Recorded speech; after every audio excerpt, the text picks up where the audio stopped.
Il est 6h15, Alexandre Lemaire. Bonjour Laurent Tessier. Bonjour Alexandre, bonjour Marion, bonjour à tous. Rédacteur en chef de l'émission Pascal Pro et vous. Dites-moi Laurent, Oui. vous parlez absolument de tout, hein, entre 11h et 13h Tout sur est Europe 1. possible avec nous Alexandre. C'est une séquence que nous avons baptisée les informations. Non essentiel. Et hier, une étude très sérieuse a retenu notre attention. Une tête d'oreiller qui n'est pas lavée depuis une semaine abriterait 17 000 fois plus de bactéries que vos toilettes. Miam, oui, miam. c'est bon réveil sur Europe 1. Alors, question importante, vous changez vos draps tous les combien ? Eh bien, ami Pascal a trouvé la solution pour ne plus s'embêter.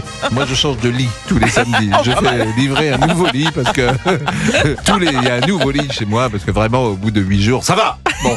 Et vous changez combien de fois de lit ? Ça varie, 1, 2, 3 semaines, ça varie. 3 semaines avec le même Non, mais drap. ça c'est rare. Quand vous C'est rare. invitez une copine, ça doit être cracra. Je comprends pourquoi. Franchement. Voilà, c'était notre monsieur Boubouk. Nous parlons de tout avec Pascal Pro entre 11h et 13h sur Europe 1. Alors au menu aujourd'hui, Laurent Tessier, vous avez écrit une lettre à Kylian Mbappé.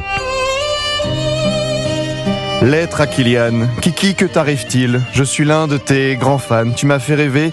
Je parle au passé car aujourd'hui, je ne te reconnais plus. Tu réclames 55 millions d'euros de salaires et primes impayés au club que tu aimais tant, le Paris Saint-Germain.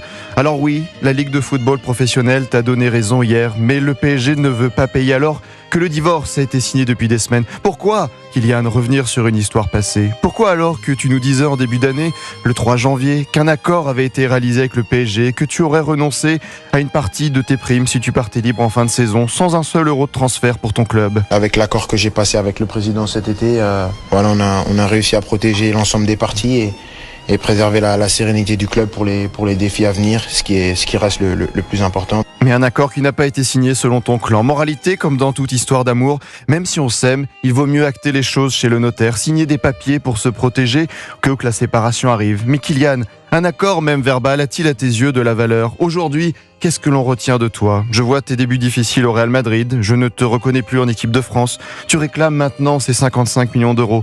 Nous avons vécu des moments extraordinaires. Mais là, je pense à toutes les belles paroles que tu as pu nous dire à l'époque. J'ai toujours dit que Paris c'était ma maison. On fait partie d'un monde où il y a des sommes astronomiques, où quand je rentre chez moi, je pense pas à mon salaire du lendemain. C'est un club qui va toujours m'intéresser et je vais toujours m'intéresser de près à l'actualité du club. Ah oui, tu t'intéresses toujours à ton ex, le PSG. Alors aujourd'hui, c'est fini, je te dis ça un vendredi 13. Je pensais que tu allais devenir l'amour footballistique de ma vie, de notre vie. Mais Kylian, je me suis trompé. Tu es devenu une relation parmi tant d'autres. Un joueur parmi tant d'autres. Une relation éphémère. Bonne chance à toi. Je suis venu te dire que je m'en vais. Au revoir.